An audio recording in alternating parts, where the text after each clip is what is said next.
Hai teman-teman semuanya, kenalin nama aku Ferangi Bisalim sebagai research analis di Tanah Uang. Pada kesempatan kali ini, kita akan membahas mengenai perusahaan yang berada pada sektor consumer goods. Nah, sebelumnya teman-teman pasti udah nggak asing lagi nih dengan orang yang berada di sini. Rata-rata investor saham itu terinspirasi dari Warren Buffett ini, yang bisa dikatakan sebagai investor tersukses. Aku banyak banget belajar dari beliau, dan aku sering banget baca dari surat Berkshire Hathaway untuk memegang sahamnya.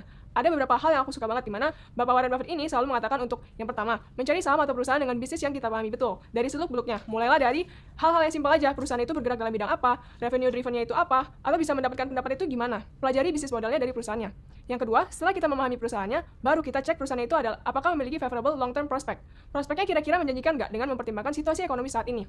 Nah, perusahaan memiliki perannya sendiri dalam menjalankan bisnisnya. Nah, kita sebagai investor juga punya peran. Kita memiliki PR nih. PR-nya mencari tahu bagaimana bisnis dan juga prospek perusahaan itu ke depannya.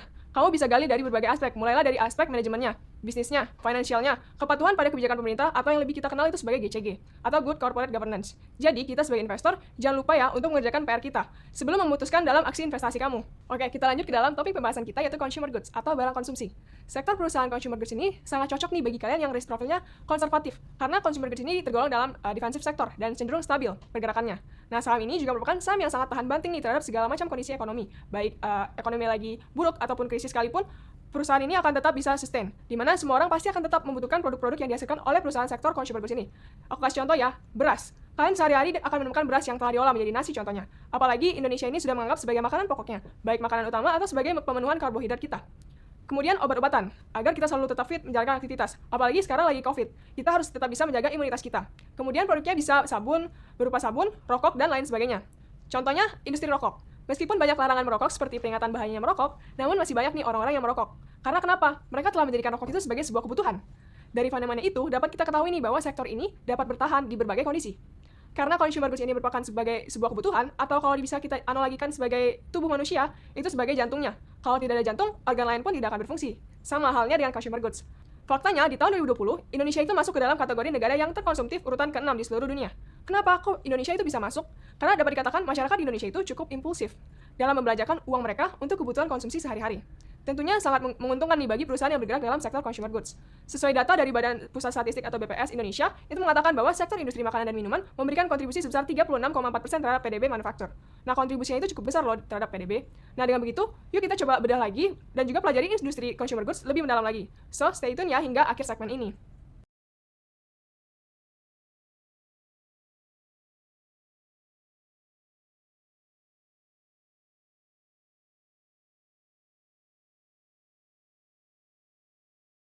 Hai, kembali lagi bersama saya Feren. Dari tadi kita sebut-sebut nih consumer goods. Sebenarnya consumer goods itu apa sih sebenarnya, Ci?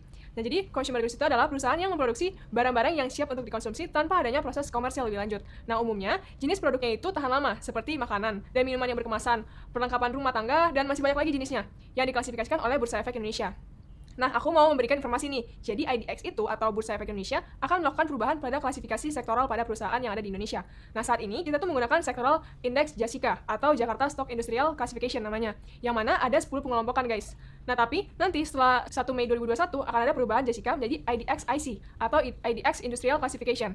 Nah, itu memiliki 12 indeks atau industri. Nah, kenapa Ci kok diubah-ubah sih? Makin banyak aja nih sektoralnya. Jadi, pihak IDX itu mengambil langkah tersebut agar menyelaraskan pengelompokan agar mempermudah kita sebagai investor untuk membandingkan secara global, baik dari sektoral maupun industrinya. Jadi, perubahan ini akan mengikuti global practice. Selain lebih lengkap, juga diharapkan dapat menyempurnakan penilaian risiko pada portofolio kita. Nah, teman-teman coba take a look untuk industri yang akan kita bahas pada hari ini, yaitu consumer. Nah, sektor consumer goods itu masuk ke dalam klasifikasi sektoral indeks JASICA. Nah, tapi kalau di IDX IC itu terjadi sedikit perubahan, yang mana sektor consumer itu dibagi menjadi dua, yaitu consumer non-cyclical dan consumer cyclical. Nah, maksud dari cyclical itu apa? Cyclical itu adalah perusahaan yang mana sangat berhubungan dengan kinerja ekonomi secara umum. Jadi, kalau misalnya ekonomi lagi anjlok, maka sektor ini juga memiliki performa yang kurang. Begitu pula sebaliknya, kalau ekonomi lagi bagus, performanya pun akan baik pula. Contohnya, itu adalah perusahaan-perusahaan yang menjual barang discretionary seperti otomotif, retail, dan lainnya. Sebaliknya, kalau consumer non-cyclical, itu berarti perusahaan yang justru tidak terpengaruh dengan keadaan ekonomi. Nah, consumer yang akan kita bahas hari ini adalah consumer non-cyclical yang bersifat lebih defensif. Kinerjanya cenderung stabil dan tahan banting terhadap gejolak ekonomi. Nah, hal ini disebabkan karena saham-saham perusahaan defensif bergerak di kebutuhan primer dan juga sekunder, yakni kebutuhan yang akan terus tetap ada apapun situasi ekonomi yang kita hadapi. Dan umumnya, consumer non-cyclical ini biasanya bisa kita temui dari bangun tidur hingga tidur kembali. Jadi contohnya, mulai kamu bangun tidur kan mandi, butuh sikat gigi, shampoo, sabun, anggap aja dari perusahaan Unilever, UNVR, seperti Pepsodent, Lifebuoy, dan lainnya. Nah, kemudian habis mandi, makan. Let's say kalian adalah anak kosan yang hobinya makan Indomie, jadi dari Indofood atau ICBP. Nah, begitu seterusnya. Jadi kebutuhannya itu akan sama apapun yang terjadi. Apapun situasi ekonomi itu yang kita hadapi. Nggak mungkin kan kita berhenti mandi dan juga sikat gigi ketika krisis ekonomi. Nah, itu. Jadi wujudnya karena kebutuhan primer dan akan mendapatkan demand yang sama, makanya kita disebut sebagai sektor defensif. Nah, consumer non-cyclical sendiri itu memiliki banyak subsektor loh, di mana ada 11 subsektor. Nah, ini hanya non-cyclicalnya aja ya, yaitu ada perusahaan-perusahaan yang bergerak dalam rokok, pertanian, supermarket, daging dan poultry, minuman, obat, personal care, dan juga makanan. Nah, selanjutnya, di segmen berikutnya kita akan bahas nih tentang siapa aja sih yang cocok untuk investasi di consumer goods ini.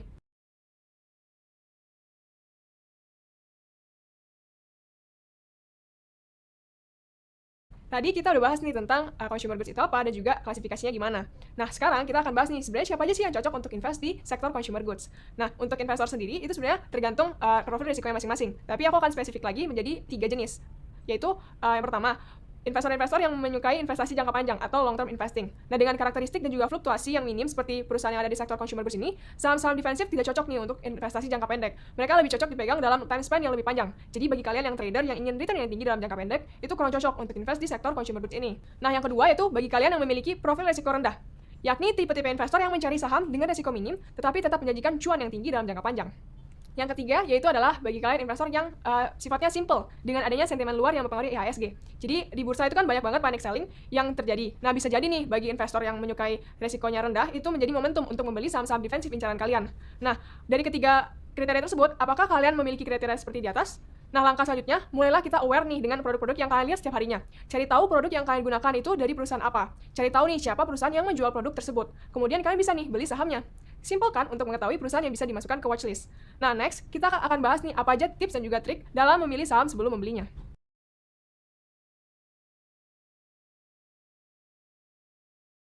Hai, sebelumnya tadi kita udah bahas nih perkenalan tentang consumer goods. Pada segmen ini kita akan bahas lebih jauh syarat apa aja yang bisa masuk ke dalam watchlist kita.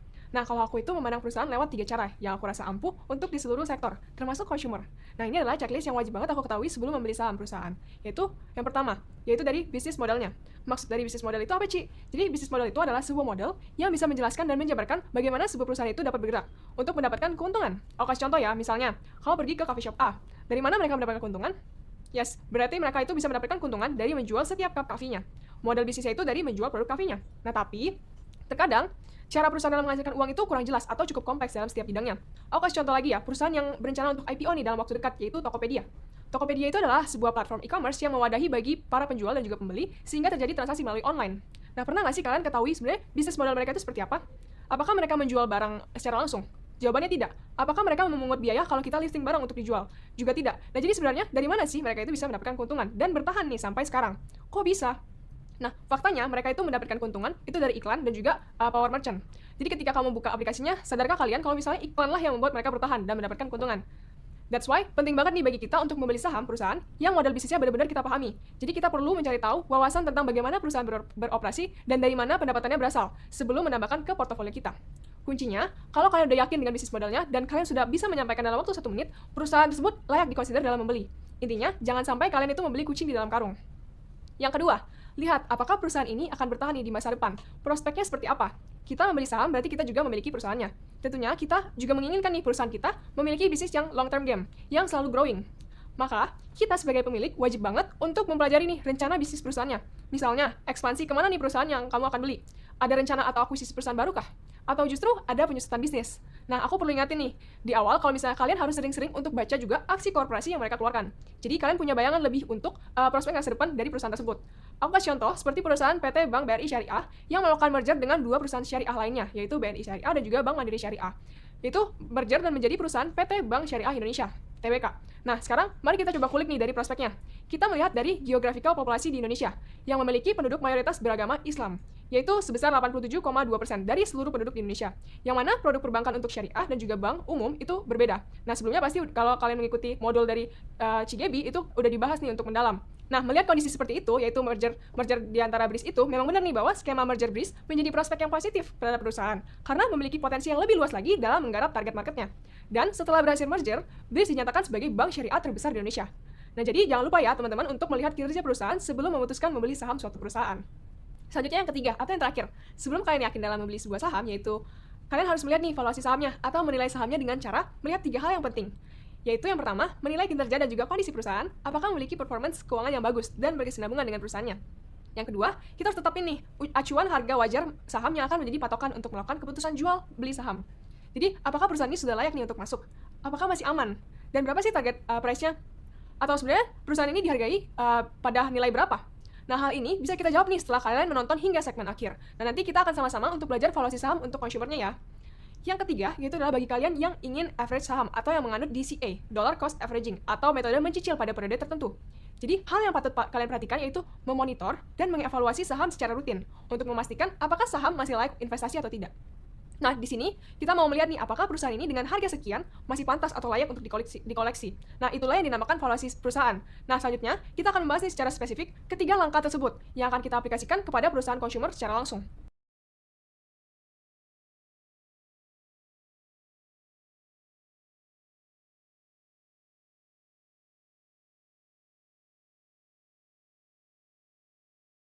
Oke, sebelumnya kita udah bahas nih 3 checklist yang wajib kita ketahui sebelum membeli saham. Di sini aku akan jelasin lagi lebih spesifik mengarah ke sektor consumer goods. Gimana ya bisnis model perusahaan yang ada di consumer goods? Coba kita perhatiin aja nih barang-barang yang ada di sekitaran kita. Kok barang tersebut bisa sampai kepada kalian ya? Contoh produk ICBP atau Indomie. Mereka itu punya pabrik di Tangerang, contoh ya. Tapi kok bisa ya dia bisa dijual di mana-mana, bahkan di daerah terpencil sekalipun, hingga negara lain pun tersedia. Gimana cara mereka distribusinya? Nah, jadi aku akan nampilin nih alur atau bisnis model perusahaan consumer goods pada umumnya. Jadi di sini ada 4 tahapan yang dilalui hingga mencapai consumer tingkat akhir. Biar nggak berasa teori banget, aku mohon izin terlebih dahulu untuk mengambil contoh perusahaan Indofood atau SBP ya. Di sini dengan produk favorit semua kalangan yaitu Indomie. Yang pertama ada namanya produsen. Dalam kasus ini yaitu si ICBP-nya itu sendiri. Mereka memegang peranan penting dalam rantai ini karena tugasnya itu adalah memproduksi barang from scratch atau dari bahan bakunya untuk dimanfaatkan atau dikonsumsi oleh masyarakat. Bahan baku yang digunakan itu berasal dari supplier kepada pabrik ICBP. Supplier. Dan jadi sebenarnya masih ada lagi nih pihak yang berperan di dalamnya. Selanjutnya, setelah melalui proses produksi dan menghasilkan bungkusan Indomie, maka produk tersebut sudah layak nih untuk dikirim. Barulah masuk kepada tahap kedua, yaitu distributor. Peran distributor di sini adalah sebagai penyalur antara produsennya dengan pengecernya atau bahkan konsumen akhir. Simpelnya, kan perusahaan atau produsen itu nggak mungkin kan yang menangani konsumen satu persatu. Jadi biar mempermudah, ia menjual kepada distributor. Sifat dari distributor itu beli dalam jumlah banyak atau bulk quantity. Jadi distributor beli dari produsen, terus dijual kembali kepada pengecernya. Namun ingat ya, distributor di sini merupakan pihak yang hanya mengambil barang dalam bentuk jadi, tanpa ada lagi proses perubahan atau modifikasi pada produknya itu. Yang ketiga, baru ke pengecer atau retailer. Nah, pihak-pihak yang menjual langsung barangnya kepada konsumen, kepada kita-kita sebagai masyarakat. Baru deh yang terakhir yaitu konsumen atau sebagai pemakai, kita pemakai barang hasil produksi tersebut. Nah, begitulah prosesnya bagaimana perusahaan mendapatkan keuntungan dan menjual produk hasil produksi mereka dan mendistribusikannya agar dapat dikonsumsi dan juga oleh konsumen tingkat akhir. Dengan begitu, ketika konsumen suka akan produknya, demand-nya pun akan meningkat dan siklus ini akan berlangsung terus-menerus dan menimbulkan pendapatan yang ikut meningkat pula seiring dengan kenaikan demand tersebut. Nah, begitulah bisnis model dari perusahaan yang berada di sektor consumer goods. Selanjutnya, kita akan membahas nih tentang gimana kita bisa nge-detect prospek dari perusahaan yang bersangkutan. Nah, kita lanjut ya, setelah kita lihat dan pahami bisnis model perusahaan, sekarang saatnya kita melihat dari prospek perusahaannya. Menjanjikan nggak dengan ekonomi saat kalian ingin membelinya? Kalian bisa kulik prospek perusahaan itu dari membaca berita. Harus update nih dan mengikuti berita-berita yang baru, agar kita mengetahui aksi apa aja yang harus kita ambil dari berita yang muncul tersebut. Selanjutnya dari corporate action dari perusahaannya. Biasanya ini juga akan muncul sih di berita, atau kalau enggak, kalian juga bisa buka di IDX, di bagian keterbukaan informasi. Di sana lengkap, mereka bakal jabarin apa aja corporate action yang bakal mereka lakukan. Yang selanjutnya, itu dari baca laporan tahunan tentang rencana bisnis yang akan dilakukannya. Nah, aku bakal kasih contoh lagi dari perusahaan ICBP. Contoh pada pertengahan Februari 2021. Muncul berita seperti ini, yang mana ICBP itu mengakuisisi Frito-Lay mencapai 99,9% sahamnya. Nah, kita harus paham nih, dengan adanya isu ini, apa dampaknya kepada perusahaan? Apakah positif atau negatif? Apakah dengan mengakuisisi Frito-Lay ini akan meningkatkan prospek kinerja perusahaan ke depannya? Nah, hal tersebut yang harus kalian jawab ketika muncul corporate action seperti itu. Lihatlah pro dan juga kontranya. Nah, kalau menurut aku dengan mengakuisisi bisnis snack free to lay tersebut, tentunya bagus untuk ICBP dalam jangka panjang. Ingat ya, ini merupakan menurut pandangan aku aja. Karena kita lihat dari ICBP itu memiliki branding yang kuat untuk portofolio produk makanan ringannya. Maka hal ini akan menjadi sebuah potensi ke depannya untuk perusahaan ICBP. Nah, kemudian mungkin masih ada nih beberapa di antara kalian yang masih bingung dengan laporan tahunan. Di mana sih kita bisa ngelihat rencana bisnis mereka? Di tiap perusahaan itu memiliki kewajiban nih untuk menerangkan rencana bisnis yang akan dilakukan selama 1 tahun ke depan. Lihat di annual report-nya. Bahkan ya mereka itu telah ada rencana nih di setiap segmen usahanya. Ada target apa di tahun depan. Nah, aku akan kasih contoh. Ini adalah laporan tahunan ICBP 2019 yang menerangkan pandangan mereka terhadap tahun 2020. Nah, seperti itulah kita bisa melihat prospek atau gimana pandangan mereka terhadap tahun depannya. Nah, aku akan simpulin, kita bisa melihat atau mendeteksi prospek perusahaan itu melalui tiga cara, yaitu yang pertama, melihat aksi korporasinya, seperti contoh, perusahaan itu melakukan ekspansi bisnis, atau mengakuisisi perusahaan baru, atau bagaimana nih rencana yang akan mereka lakukan dalam waktu dekat. Yang kedua, update-lah berita-berita mengenai perusahaan terkait. Yang ketiga, baca laporan keuangan dan juga tahunan perusahaan untuk melihat target bisnis yang akan mereka tuju. Nah, jadi jangan lupa ya teman-teman untuk pahami dulu sebelum memutuskan membeli. Lihat prospeknya. Selanjutnya, jangan lupa ya teman-teman untuk pahami dulu nih sebelum memutuskan membeli. Lihatlah prospeknya terlebih dahulu. Nah, selanjutnya kita akan bahas pada checklist terakhir, yaitu menilai saham perusahaan atau mengevaluasi sahamnya.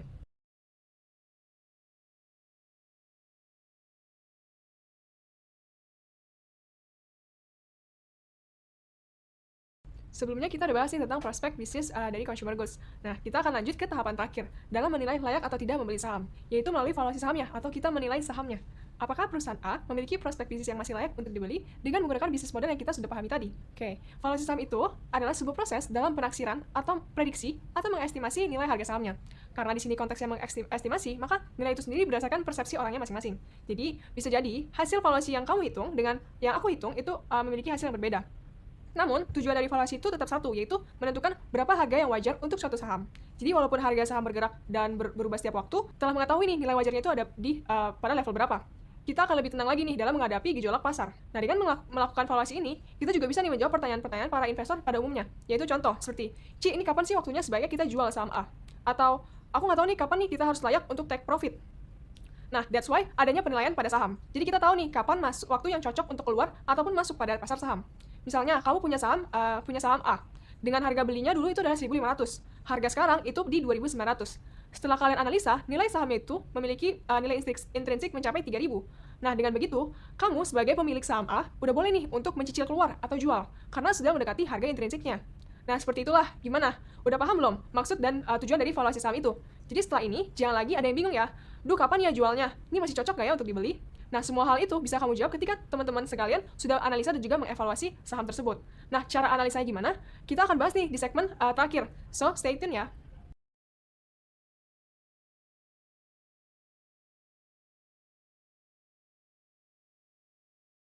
Nah, gimana? Udah ngelewatin 3 checklistnya ya? Ingat ya, jangan lupa nih untuk selalu cek ketiga hal yang aku sebutin sebelumnya. Karena dengan kalian mengetahui dan juga memahaminya, maka kalian sebagai investor pun lebih pede dan yakin dengan investasi kalian. Selanjutnya, kalian harus detect juga nih, apa aja tantangan yang mereka hadapi sebagai sebuah satu kesatuan perusahaan. Nah, dalam sektor consumer, tantangan yang sering mereka jumpai itu adalah yang pertama, persaingan usaha atau kompetitornya. Karena perusahaan barang konsumsi ini merupakan bahan kebutuhan pokok, maka sifatnya itu easy to replace atau mencari penggantinya itu mudah. Maka tantangan dari perusahaan dengan memikirkan solusinya bagaimana, produknya itu tetap lebih menonjol dibandingkan kompetitornya. Gimana nih cara mereka bisa meraih hati para konsumennya untuk menjadi konsumen yang loyal menggunakan produk dan juga layanan dari mereka. Sebuah brand itu harus merencanakan strategi yang berbeda sesuai dengan karakter dan tipe target konsumennya. Aku kasih contoh ya, coba perhatiin perusahaan Unilever. Unilever itu adalah perusahaan yang menjual berbagai makanan minuman, pembersih hingga perawatan tubuh. Nah, aku ambil kasus dari yang produk shampoo-nya. Sadarkah kalian kalau misalnya Unilever itu mengeluarkan produk shampoo ada berapa? Kalau aku nggak salah itu ada sekitaran 5, yaitu Sunsilk, Lifebuoy, Tresemme, Clear, dan juga Dove. Nah, kira-kira kalian tahu nggak apa alasan mereka dibalik memproduksi 5 jenis itu? Kenapa nggak mereka fokus ke satu shampoo aja? Karena selain mereka ingin memberikan new experience kepada konsumennya, mereka juga ingin menjangkau beberapa target market. Nah, dapat dilihat nih dari varian harga dan juga formulanya yang berbeda-beda. Lebih spesifik lagi, Unilever juga berusaha nih untuk berinovasi, salah satunya melalui produk shampoo-nya yang mengeluarkan varian khusus hijab. Nah, hal ini dirasa cocok melihat target market di Indonesia, dan juga dari keluhan konsumen terutama dari masyarakat yang menggunakan hijab. Makanya mereka menganggap ini sebuah peluang dan juga potensi untuk mereka berinovasi dan juga mengeluarkan produk baru. Nah, tantangan yang kedua itu adalah perubahan bahan baku. Nah, seperti yang aku sebelumnya bilang, saat bisnis model, yang mana produsen itu mengelola dan juga menghasilkan barang, ada kontribusi dari pihak supplier, dari bahan bakunya. Jadi bagi sebuah manufaktur, bahan baku itu memiliki peranan yang penting. Jika adanya fluktuasi dari harga pokoknya, maka secara nggak langsung juga akan berdampak nih pada harga jual produknya. Hal ini juga menjadi sebuah tantangan untuk perusahaan consumer. Nah, yang ketiga, tantangannya itu adalah changing consumer demands, di mana konsumen ini belakangan ini menjadi lebih cerdas dalam mengonsumsi dan juga memilih produk dan servis yang akan digunakannya. Konsumen menjadi lebih selektif dalam mengalokasikan pengeluarannya. Nah, untuk itu, peran perusahaan harus proaktif dan juga melakukan R&D atau Research and Development akan apa permintaan yang diinginkan oleh konsumennya. Sebagai contoh, dalam belanja kebutuhan sehari-hari. Sejak adanya COVID-19, masyarakat itu dibuat lebih terbiasa melakukan aktivitas di rumah. Membuat consumer behavior-nya pun bergeser menjadi belanja online, yang sebelumnya itu dari belanja offline. Nah, di saat seperti inilah, perusahaan itu sudah harus dengan cepat menanggapi dan juga mengikuti demand consumer, yaitu salah satunya dengan mengubah metode belanja melalui online. Itulah ketiga tantangan yang sering dijumpai dari perusahaan consumer. Nah, kita sebagai investor harus detect nih, apakah perusahaan target kamu itu memiliki solusi dan juga berhasil melewati tantangan-tantangan tersebut. Nah, jika iya, maka kalian bisa nih consider perusahaan tersebut untuk dibeli sahamnya. Nah, tapi kita belum selesai nih. Masih ada beberapa hal yang harus kita perhatiin lebih dalam lagi, yaitu dari rasio keuangan dan juga valuasinya. Nah, kita akan bahas segmen ketiga. So, stay tune ya.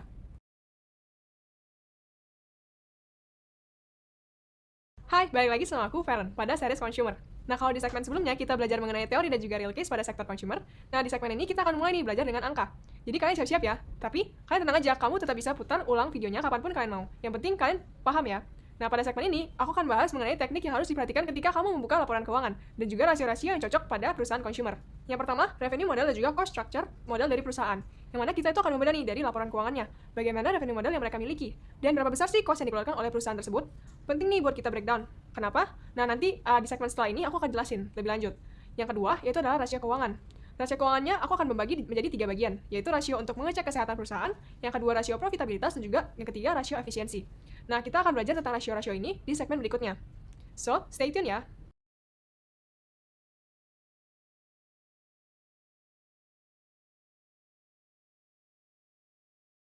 Kita lanjut ya pembahasannya, yaitu revenue model dan juga cost structure model perusahaan consumer.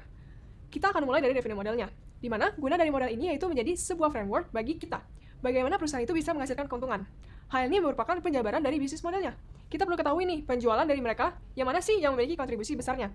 Bagi perusahaan, hal ini bisa memberikan kita bayangan secara keseluruhan dari pendapatan perusahaan.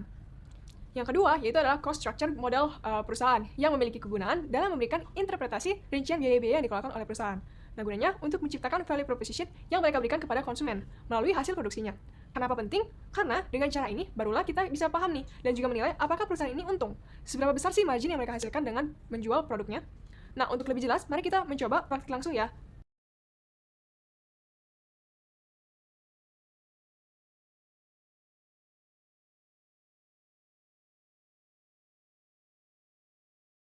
Nah, sebelumnya kita udah bahas nih tentang revenue model dan juga cost structure model dari perusahaan.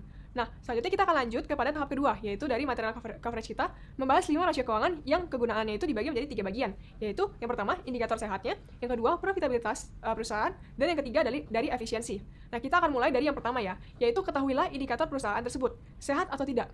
Sebuah perusahaan dikatakan sehat bukan hanya dari nilai penjualannya atau kualitas sumber daya manusianya. Namun, kita tuh bisa ukur dari perspektif keuangan internalnya. Salah satunya dengan mengukur rasio utang terhadap modalnya, atau dengan istilah yang lebih kita kenal yaitu debt to equity ratio atau DER. Nah, formulanya itu dari debt to equity yaitu sama dengan DER sama dengan total hutang dibagi dengan total ekuitas. Hutang yang dimaksud adalah kewajiban yang harus mereka bayar secara tunai kepada pihak pemberi hutang dalam jangka waktu tertentu. Simpelnya, apakah dengan ekuitas yang dimiliki oleh perusahaan mampu membayar hingga lunas hutang-hutang yang wajib mereka bayar tersebut. Nah, that's why rasio ini penting nih untuk melihat adakah risiko likuiditas perusahaan. Makanya dikatakan indikator sehat atau tidaknya kondisi keuangan sebuah perusahaan dari rasio hutang terhadap modal ini. Jika rasio dari suatu perusahaan meningkat, maka artinya perusahaan tersebut mendapatkan pendanaan dari pemberi hutang, jadi bukan dari pendapatan perusahaan tersendiri. Nah, hal ini bisa menandakan perusahaan cukup berbahaya dan harus diawasi, karena perusahaan harus membayar hutang tersebut dalam jangka waktu tertentu kan. Nah, para pemberi hutang atau investor biasanya akan lebih cenderung memilih perusahaan yang rasio hutang terhadap modalnya itu kecil. Dengan begitu, resiko investor akan kerugian atau likuiditas itu juga lebih aman. Sebaliknya, perusahaan dengan rasio utang terhadap modal yang kecil akan lebih mudah nih mendapatkan pendanaan dari investor. Dengan adanya rasio utang terhadap modal yang kecil, bisa juga diartikan bahwa perusahaan tersebut memiliki kewajiban hutang yang kecil juga. Sehingga bisa menguntungkan nih bagi investor yang memberikan pinjaman. Nah, idealnya perusahaan consumer goods itu masih dikatakan sehat pada rasio DER-nya itu jika berada di bawah 1. Nah, kesimpulannya, DER itu menjadi indikator sehat atau tidaknya rasio keuangan perusahaan. Jika DER-nya semakin kecil, maka makin baik pula. Dan juga hal ini mengindikasikan bahwa ketika perusahaan berada dalam kondisi yang tidak diinginkan, misalnya bangkrut, maka perusahaan masih dapat melunasi seluruh hutangnya menggunakan ekuitas yang mereka miliki. Maka setelah ini, kita akan bahas nih rasio profitabilitasnya. Maka kalian tetap semangat ya untuk mengikuti modulnya hingga akhir.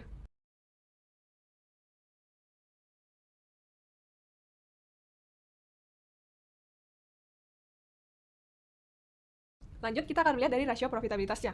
Rasio profitabilitas itu apa, Ci? Nah, jadi rasio profitabilitas itu adalah sebuah rasio yang digunakan untuk menilai kemampuan perusahaan dalam menghasilkan laba dan juga mencari keuntungan dari aktivitas bisnisnya, yaitu kegiatan penjualan, penggunaan aset, hingga penggunaan modalnya. Nah, melalui rasio ini juga bisa nih kita memberikan sebuah tingkat efektivitas manajemen suatu perusahaannya. Nah, sebenarnya ada banyak sekali rasio yang termasuk dalam rasio profitabilitas ini. Namun, aku saring menjadi 3 saja yang cocok dan kompatibel pada perusahaan sektor consumer goods. Yang pertama yaitu adalah ROE atau Return on Equity. Pada rasio ini, kita tuh menilai seberapa berhasil perusahaan mengelola modalnya atau net worth-nya, sehingga tingkat keuntungan diukur itu dari investasi pemilik modal atau pemegang saham perusahaan. Cara hitungnya itu menggunakan formula laba bersih setelah pajak dibagi dengan modal sendiri. Artinya, untuk setiap rupiah ekuitas, itu perusahaan X itu mampu menghasilkan berapa rupiah. Jadi, rasio ROE itu menunjukkan efisiensi penggunaan modal sendirinya. Sehingga makin tinggi rasionya, maka berarti tingkat efisiensinya makin baik pula. Artinya, posisi pemilik perusahaan juga makin kuat. Nah, demikian pula sebaliknya, ketika rasionya rendah, maka efisiensinya tidak maksimal dan otomatis posisi pemilik perusahaan semakin lemah. Rule of thumb-nya pada ROE ini adalah 15%. Jika ROE perusahaan di atas 15%, berarti tingkat efisiensinya baik. Rasio yang kedua yaitu adalah Return on Asset atau ROA. ROA ini merupakan rasio yang menggambarkan sejauh mana sih kemampuan aset-aset yang dimiliki perusahaan bisa menghasilkan laba bersihnya. ROA ini diperoleh dengan rumus yaitu laba sebelum bunga dan juga pajak dibagi dengan jumlah aset perusahaan. Nah, dapat dikatakan bahwa tujuan utama dari suatu aset perusahaan itu adalah menghasilkan pendapatan, dan tentunya juga dapat menghasilkan keuntungan bagi perusahaan itu sendiri. Rasio ROA atau Return on Asset ini dapat membantu nih manajemen dan juga investor memahami kemampuan perusahaan untuk mengubah investasi aset menjadi keuntungan. Idealnya, semakin tinggi angka ROA, maka semakin baik pula asumsi kinerja perusahaan dalam hal mengelola ekuitasnya. Namun, tidak ada standar khusus nih untuk menemukan ROA yang baik. Nah, salah satu metode yang dapat digunakan bagi kita seorang investor untuk menentukan apakah ROA suatu perusahaan itu baik atau buruk adalah dengan membandingkan dengan return on asset perusahaan sejenisnya atau dengan return on asset perusahaan sektor industri tersebut. Nah, yang ketiga dari net profit margin atau margin laba bersih. Nah, hal ini dapat ditunjukkan nih seberapa baik perusahaan itu dapat mengubah penjualannya menjadi laba. Formulanya yaitu dengan total laba bersih dibagi dengan penjualan bersih perusahaan tersebut. Perusahaan yang memiliki profit margin besar berarti perusahaan tersebut memiliki efisiensi dan juga produknya lebih menguntungkan dibandingkan perusahaan yang memiliki profit margin yang lebih kecil. Idealnya, perusahaan consumer itu memiliki minimal 10% rasio NPM-nya. Nah, itulah ketiga rasio profitabilitas yang telah kita bahas. Sebagai kesimpulan, khusus rasio profitabilitas yaitu ROE, ROA, dan juga NPM, ini agar kita mudah dalam mengingatnya, ketiga rasio ini memiliki rule of thumb yang sama, di mana semakin tinggi nilainya, maka semakin baik kinerja dan juga efektivitas perusahaan yang bersangkutan. Nah, oke, selanjutnya kita akan lanjut kepada bagian rasio keuangan yang terakhir, yaitu rasio efisiensi.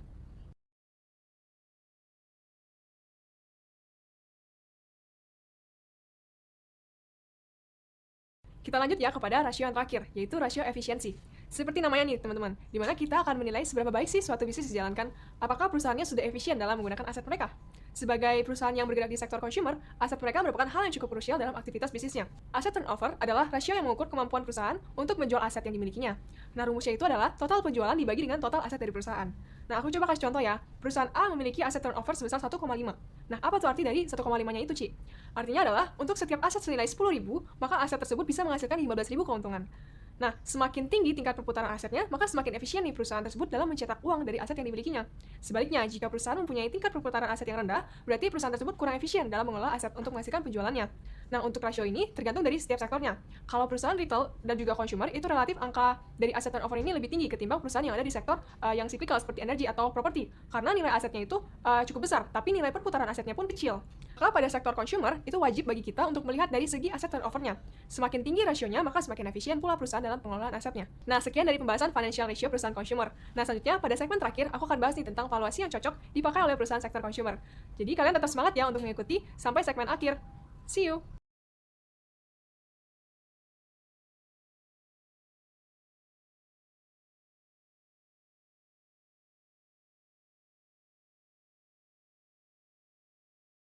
Hai, di segmen sebelumnya kita sudah belajar tentang financial ratio untuk mengukur kinerja perusahaan yang bergerak dalam bidang consumer. Seperti yang aku sebutkan dalam video, 3 checklist yang wajib dimiliki sebelum membeli saham perusahaan, yaitu yang pertama bisnis model, yang kedua prospek, yang ketiga adalah valuasinya.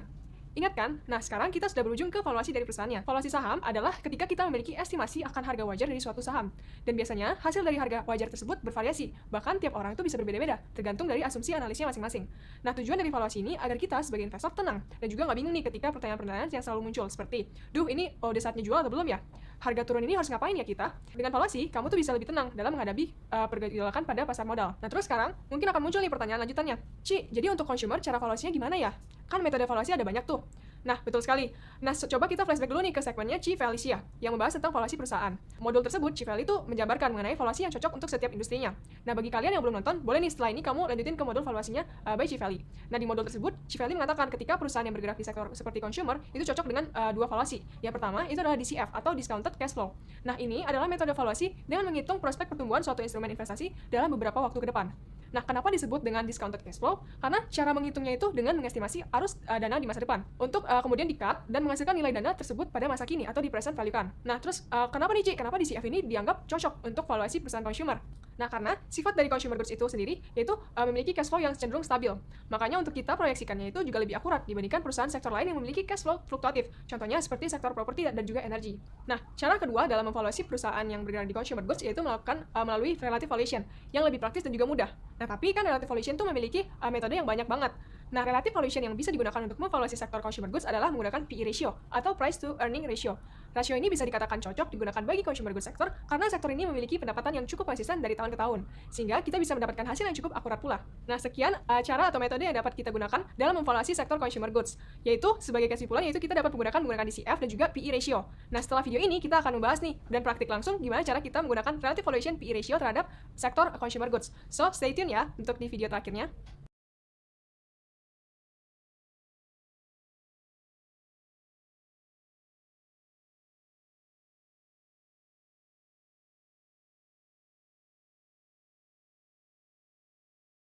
Halo semuanya, kembali lagi bersama aku, Feren Gibi Salim. Kali ini kita akan lanjut ya di materi praktik Consumer Goods 101 menggunakan metode Relative Valuation. Nah, sebelumnya kita udah belajar kan apa aja harus diperhatikan dalam menganalisa perusahaan, dan telah belajar pula teori mengenai financial ratio yang penting bagi perusahaan consumer goods pada umumnya. Nah, video kali ini kita akan belajar nih praktik langsung dari perbandingan financial ratio dan sampai cara valuasinya.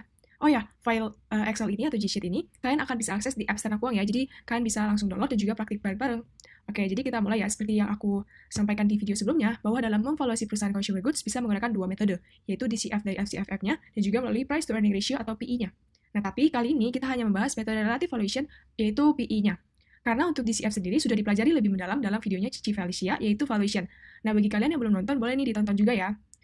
Oke, aku jelasin sedikit mengenai Excel ini, yang memuat 3 sheets, yaitu yang pertama, aku tampilin dari formula dari financial ratio-nya yang dapat kita perhatikan. Aku di sini rekapin lagi dari video aku sebelumnya, biar nggak lupa juga. Jadi kalian bisa cek kembali nih komponen dari setiap ratio-nya, seperti artinya atau tujuan dari setiap ratio, kemudian batas aman atau rule of thumb hasil perhitungannya. Nah, tapi kalian harus ingat ya, dimana ini untuk sektor consumer, jadi rule of thumb-nya tuh bisa di-adjust sendiri ya untuk sektor lainnya, karena approach-nya pun berbeda. Oke, karena sheets pertama ini berupa seperti cheat sheet, kita lanjut ke sheets kedua. Dimana pada sheets kedua ini, kita akan bahas dari key metrics financial ratio-nya. Pada sheets ini, kita akan langsung bandingin terhadap peers-nya. Dan pada sheets ketiga, baru kita masuk kepada relative valuation-nya, yaitu price to earning. Nah, sekarang kita langsung aja ya masuk ke sheets kedua, yaitu kita membahas key metrics dan juga kita compare nih terhadap perusahaan sejenisnya. Perusahaan sejenis yang berada pada sektor consumer goods.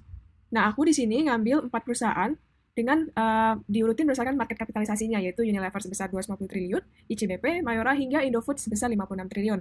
Nah, dalam pengambilan data ini, aku pakai yang namanya Stockbit. Nah, lihatnya gimana tuh, Ci? Oke, jadi kita langsung aja masuk ke Stockbit punya website. Alasan aku menggunakan Stockbit karena cukup lengkap dan juga user-friendly. Dan juga kita bisa membandingkan nih ke beberapa perusahaan. Jadi, pertama-tama kita buka dulu. Ini udah masuk kan? Kemudian kita ketik tikernya. Aku contohin aja salah satunya ya, Unilever contohnya. Nah, kita langsung ada tab di mana comparison. Pencet aja comparison. Dan kemudian di sini kalian bisa compare nih, udah ada datanya, kalian bisa compare. Dan kalian bisa menghilangkan sekaligus. Jadi misalnya kita kan mau compare terhadap Unilever, ICBP, Mayora, dan Indofood. Jadi ini kita hapus. ICBP, Mayora, dan Indofood. Oke, nah kayak gini. Nah kalian bisa tambahin juga yang lain, misalnya ULTJ, atau perusahaan yang sejenis surat perusahaan yang bergerak dalam bidang consumer goods, kalian bisa tambahin, kalian bisa juga hilangkan. Nah, dengan di sini kalian tinggal masukin aja nih. Misalnya kita mulai dari rasio indikator kesehatan yaitu DER. Nah, dari DER kita langsung aja ketik nih debt to equity ratio. Nah, canggihnya lagi kalau di Stockbit itu tuh dia ada perbandingan terhadap sektornya juga dan bahkan industri. Nah, tapi aku di sini tampilin, aku akan ngambil dari sektor aja ya. Jadi sektor consumer, karena lebih menggambarkan nih pada keempat perusahaan ini. Oke, karena ini urutannya udah sama, kita tuh sebenarnya bisa nih, tinggal langsung copy aja ke sini. Copy aja langsung ke sini. Nah, tapi karena aku menggunakan Excel G-sheet-nya ini, formatnya itu titik itu adalah ribuan, maka di sini aku harus ganti nih ke koma. Jadi aku harus ganti dulu manual ke koma. Nah, kalian bisa sesuaikan aja nih terhadap Excel kalian. Dan untuk pengambilan datanya kan cukup simple ya. Dan di sini kalian bisa langsung bandingin. Ya. Nah, dengan kalian menggunakan tools di G-sheet, kita bisa langsung deteksi dengan rule of thumb yang kita udah tentuin sebelumnya. Aku udah buat untuk toolsnya, di mana ini udah langsung ada hasilnya. Nah jadi aku menggunakan formula if. Jadi karena der-nya itu, rule of thumb-nya itu der kurang dari 1 itu baik, maka perusahaan-perusahaan yang di bawah 1 der-nya itu langsung teridentifikasi nih. Bahwa di indikator kesehatan der, untuk keempat perusahaan ini, yang memiliki der yang baik atau aman itu terletak pada Unilever dan juga Mayora. Sisanya, ICBP dan juga Indofood itu masih kurang baik karena sudah berada di atas 1, angka 1. Nah, artinya apa nih kalau der-nya di bawah, kalau der-nya itu bisa di bawah 1, seperti Unilever. Nah, itu artinya tingkat hutangnya mereka itu lebih mandiri, atau bisa di-cover dengan equity yang mereka miliki sendiri. Jadi, kalau misalnya amit-amit nih perusahaannya kolaps, Unilever dan Mayora itu masih aman. Nah, kita lanjut ya. Yang kedua, yaitu kita lihat dari sisi profitabilitasnya. ROE. Di mana ROE yang baik itu jika perusahaannya itu memiliki ROE di atas 15%. Nah, ambilnya dari mana? Ambilnya sama ya guys, ambil dari Stockbit lagi. Jadi kita tinggal search aja, return on asset, on equity. Jadi kita langsung copy aja nih. Karena aku sudah punya, aku sudah pernah analisa, jadi kita pakai cara cepat aja. Nah, kalau kayak gini menandakan apa? Artinya, langsung aja kita pencet nih hasilnya. Di mana ketiga perusahaan, Unilever, Mayora, dan juga ICBP memiliki ROE yang baik. Berbeda nih dari Indofood yang berada pada level bawah rule of thumb-nya, yaitu 15%. Dan sebagai informasi juga, di mana dalam membandingkan selain bisa menggunakan rule of thumb, bisa juga nih kita compare kepada sektornya. Jadi, sektornya kan memiliki 14%. Nah, namun Indofood ROE-nya itu masih 13%. Nah, berarti kita juga bisa bilang ROE Indofood masih kurang baik terhadap sektornya juga. Nah, oke, next, masuk kita ke ROA atau Return on Asset. Nah, ROA ini kita bisa compare terhadap sektornya. Nah, karena consumer itu ROA-nya cenderung tinggi, untuk itu kita langsung aja nih, kita ambil dulu datanya dari Return on Asset yang dari Stockbit, kemudian pindahin. Nah, kita langsung lihat aja nih hasilnya. Di mana bisa dibilang kalau misalnya menurut ROA, Mayora dan juga Indofood itu masih di bawah sektor. Di bawah sektor ya. Nah, kalau kalian mau lihat ini rumusnya. Rumusnya di mana ROA 35% itu kalau di atas 8% itu dikatakan baik. Gitu. Kita bandingin terhadap sektor, berbeda nih daripada sebelumnya. Kalau ROE kita formulanya itu di atas 15%. Yang terakhir dari sisi profitabilitas, kita bisa lihat dari NPM-nya atau Net Profit Margin. Dari rule of thumb-nya itu minimal 10%. Jadi kalian ambil juga dari Stockbit karena aku udah, jadi aku langsung cara cepat aja. Terus kita langsung lihat nih hasilnya. Di mana dapat kita simpulin kalau ICBP dan juga Indofood itu masih di bawah rata-rata sektornya. Sedangkan Unilever dan juga Mayora itu berarti perusahaannya efisien dan produknya itu lebih menguntungkan dibandingkan perusahaan-perusahaan yang memiliki profit margin yang lebih kecil seperti ICBP dan juga Indofood. Nah, yang terakhir nih kita melihat dari sisi efisiensi, rasio efisiensi, yaitu asset turnover. Asset turnover ini kita bandingin juga melalui sektornya juga. Jadi sebagai notes, dimana kalau misalnya aset ROA seperti ROA dan juga asset turnover pada sektor consumer itu biasanya kita bandingin terhadap rasio pada sektornya juga. Karena aset pada sektor consumer itu cenderung lebih tinggi dibandingkan sektor lainnya. Makanya dari itu kita langsung aja ambil datanya dan kita lihat nih hasilnya. Berarti keempat perusahaan ini harus di atas 0,86. Nah, dari hal ini kita bisa bilang nih kalau asset turnover sektor yang 0,86, Unilever dan juga Mayora masih baik jika dibandingkan dari ICBP dan juga Indofood. Nah, dari comparison key metrics ini, kita udah bisa nih simpulin bahwa dengan comparison key metrics dari keempat perusahaan yaitu Unilever, ICBP, Mayora, dan juga Indofood, jika dibandingkan menggunakan 5 indikator atau rasio, dapat kita simpulin bahwa Unilever itu memiliki key metrics yang selalu baik. Dan juga Mayora. Jadi untuk Unilever dan juga Mayora itu memiliki financial ratio yang masih aman. Tapi ingat, apakah cuma sampai di sana? Apakah cuma Unilever dan Mayora aja yang bagus? Nah, mungkin financial ratio-nya masih aman, tapi ingat, apakah kita cuma bisa bandingin ratio-nya aja nih, Ci? Tentu tidak, teman-teman, karena kita pasti juga valuasinya. Is it a good time to buy? How about the valuation? Apakah valuasinya udah mahal? Nah, untuk menjawab pertanyaan itu, kita bisa masuk nih ke relative valuation-nya. Kita masuk kepada relative valuation, di mana relative valuation yang kita gunakan yaitu menggunakan PE band. Nah, aku jelasin sedikit dulu ya tentang legend angkanya. Jadi kalau angkanya yang bertulisan berwarna hitam dengan highlight kuning, itu tandanya yang harus kalian input. Sedangkan kalau misalnya berwarna biru, berarti itu sudah otomatis. Contohnya seperti ini, itu sudah terotomatis terformulasi oleh G-sheet-nya. Jadi, sedangkan kalau yang ini yang kalian akan input. Nah, inputnya dari mana, Ci? Nah, iya, kadang banyak banget nih source yang tersedia di pasar kan. Malah justru bikin kita bingung. Aku ada tampilin nih di row, di kolom source, di mana ini kalian bisa ambil dari Indo Premier, sedangkan untuk PI-band-nya kalian bisa ambil dari Stockbit. Oke, kita lanjut lagi kepada relative valuation-nya ya. Jadi alasan kita menggunakan dan memilih relative valuation dengan metode PI, kenapa bukan metode yang lainnya, Ci? Karena relative valuation itu kan ada banyak kan ya, ada PBV, ada EV/EBITDA, dan lainnya. Kenapa PI ya, Ci? Karena biasanya perusahaan consumer itu memiliki earning yang stabil. Nah, that's why kita menggunakan price to earnings-nya. Earnings yang dimaksud kita, yaitu kita dari EPS-nya.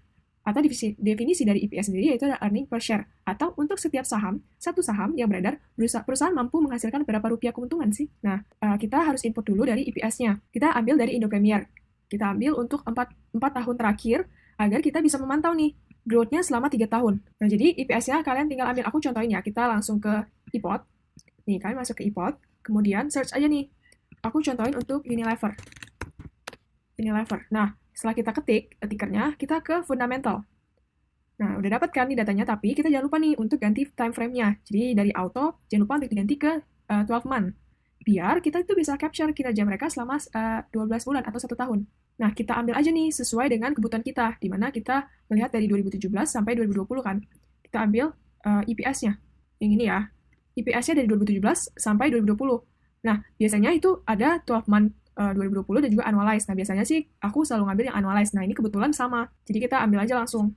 Nah, tinggal dimasukin ke sini. Seginilah yang telah saya dapatkan sebelumnya. Nah, dengan kita input ini, kita langsung tahu nih growth-nya. Growth dari EPS-nya. Kalian lihat aja rumusnya. Di mana rumus growth itu, EPS baru, yaitu EPS 2018, dikurangin EPS lama, di sini berarti EPS 2017, dibagi sama EPS barunya, 2018. Nah, begitulah selanjutnya sampai growth 2020.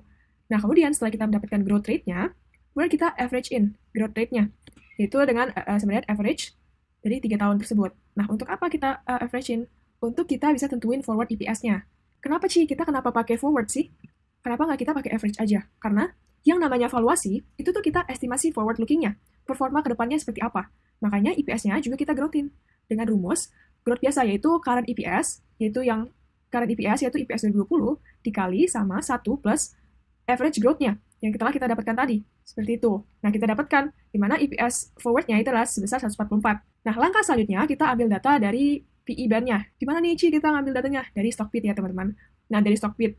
Kalau Stockbit PE band, ini kalau di website, itu kita harus akses kalau akun kita premium. Tapi kalau misalnya di handphone, itu bisa kita akses. Jadi kita tinggal buka aja aplikasi Stockbit-nya. Kita buka, kita ketik ticker yang kita mau, yaitu Unilever. Nah, kemudian kita masuk ke tab bagian Financial. Kalian scroll ke bawah, ada PE Standard Deviation Band. Nah, kita pilih yang 10 years aja. Karena lebih konstan. Kita ambil dari PE plus 1 PE Standard Deviation, min PE, minus 1, dan juga current PE-nya. Tinggal input deh. Nah, setelah kita mengambil data PE band-nya, dari Stockbit tadi, nah baru deh langsung kita mendapatkan intrinsic value-nya, berdasarkan 3 skenario, di mana base case-nya itu kita dapatkan dari forward EPS dikali dengan PE plus 1, dan juga base case kita dapatkan dari forward dikalikan dengan PE min-nya, yaitu sebesar 6.300. Untuk worst case-nya, kita ngambil dari PE band minus 1-nya. Nah, untuk menentukan margin of safety-nya, kita harus mengetahui dulu nih dari current price-nya. Dapat current price dari mana? Kalian bisa input sendiri dari Yahoo Finance ataupun sumber lainnya. Atau kalian juga bisa nih pakai tools formula dari Google Sheets, di mana Google Finance sama dengan Google Finance dalam kurung IDX titik 2 dan juga tampilkan dari tickernya yaitu UNVR, price. Terus enter aja, dapat 6.550. Dengan begitu, kita mengetahui nih MOS yang kita miliki. MOS itu adalah margin of safety-nya, di mana selisih dari harga saham sekarang, dibandingkan dengan intrinsic value-nya. Harga intrinsiknya. Apakah kita tuh mau lihat di perusahaan ini, apakah sedang terdiskon atau justru masih mahal? Kalau misalnya kita mengambil dari skenario base case-nya, maka dapat disimpulkan bahwa intrinsic value dari Unilever itu terbilang mahal, di mana mahal sebesar 3,45%. Karena base case-nya itu adalah sebesar 6.331. Nah, sekarang coba ya kita input lagi nih. Kalian bisa langsung input juga untuk menentukan intrinsic value dari ketiga perusahaan lainnya, yaitu ICBP, Mayora, dan juga Indofood. Nah, kalau aku sudah ada datanya, jadi aku langsung aja tampilin ya. Nah, untuk EPS growth-nya, dari ketiga perusahaan itu selalu mengalami cenderung pertumbuhan selama 4 tahun belakangan, dengan rata-rata sekian, yaitu ICBP sebesar 11%, Mayora 9%, dan juga Indofood sebesar 6%. Nah, average growth, apakah perusahaan itu growth? Nah, dari 4 perusahaan, dapat disimpulkan nih, Unilever yang salah satunya yang minus atau justru mengalami penurunan. Nah, kenapa kok Unilever bisa turun? Nah, hal ini disebabkan oleh perusahaan Unilever yang cenderung stagnan performanya, karena sudah terjepit ketat oleh kompetitor-kompetitornya yang justru lebih agresif dalam meluncurkan produk barunya, baik dari segi kualitas, harga, hingga inovasinya. Nah, selanjutnya, setelah kita bandingin nih dari average growth price-nya dan juga telah mendapatkan EPS forward-nya, kita ambil juga nih dari Stockbit, tinggal input aja. Caranya sama kok dengan yang tadi, kalian tinggal input, dan juga kalian jangan lupa tampilin dari current price-nya, untuk kita mengetahui nih margin of safety-nya. Yaitu dari, kalau misalnya kita sama-sama melihat dari base case-nya, perusahaan Unilever adalah salah satunya perusahaan yang mahal, jika dilihat dari relative valuation PE band-nya. Dan yang paling terdiskon di sini, itu adalah sebesar 35% dari perusahaan Indofood. Nah, tapi kita sebagai investor itu tetap harus lihat dari dari key metrics-nya, comparison key metrics-nya, dari rasio-rasio performa keuangan dari perusahaan, yaitu yang ini, dimana kalau misalnya dilihat, Unilever itu memiliki performa yang baik. Sama halnya dengan Mayora. Tapi ternyata Unilever itu masih mahal. Mayora masih terdiskon sebesar 3%. Sedangkan untuk key metrics dari ICBP dan juga Indofood kan ada yang kurang baik. Nah, kalian sebagai investor yang cerdas itu bisa tentuin nih, kira-kira dengan margin of safety segini, dan juga dengan financial ratio sebesar ini, perusahaan mana sih yang layak untuk diinvestasikan? Tetap do your own research ya, karena ini berdasarkan relative valuation PE-nya. Nah, sekian pembelajaran untuk Consumer 101. Nah, dari tingkat margin of safety yang tertinggi itu sebenarnya terletak pada level 35,28%, yaitu pada perusahaan Indofood. Nah, tapi teman-teman, ingat lagi, apakah kita hanya terpaku pada margin of safety, pada relative valuation-nya? Tidak ya teman-teman, karena kita harus lihat lagi nih, dari contohnya dari analisa yang baru kita lakukan, yaitu comparison key metrics-nya. Kita lihat dari financial ratio-nya, di mana Unilever itu baik, financial ratio-nya itu masih oke, tapi dia tuh mahal, gitu kan. Nah, kalau kalian lihat, Indofood itu dari kelima ratio-nya itu masih kurang oke, tapi valuasi itu masih murah, yaitu sebesar 35%. Jadi, kalian jangan hanya terpaku pada margin of safety aja. Kalian harus do research lagi. Ingat ya, teman-teman, pada 3 checklist yang aku katakan sebelumnya. Pada segmen sebelumnya, di mana yang pertama, kita harus tahu dulu nih bisnis modelnya. Bagaimana sih perusahaan itu bisa generate revenue? Dan juga cost-nya gimana? Dan kedua, kita lihat prospek masa depannya seperti apa. Apakah mereka masih mampu bersaing di sektor tersebut? Yang ketiga, baru kita lihat dari valuation-nya. Kalau misalnya valuation-nya murah, dan juga prospeknya bagus, serta financial ratio-nya itu oke, maybe it's time to buy. Tapi kalau misalnya valuation-nya sudah mahal, kalian perlu consider lagi. Dan ingat teman-teman, kita tuh jangan hanya terpaku pada valuasi aja, tapi kalian tetap do your own research ya teman-teman. Oke, so karena ini adalah segmen terakhir, aku mau ngucapin thank you banget kepada kalian yang udah dengerin dari awal hingga akhir. Dan semoga kita akan bertemu lagi di modul selanjutnya ya. So, see you guys!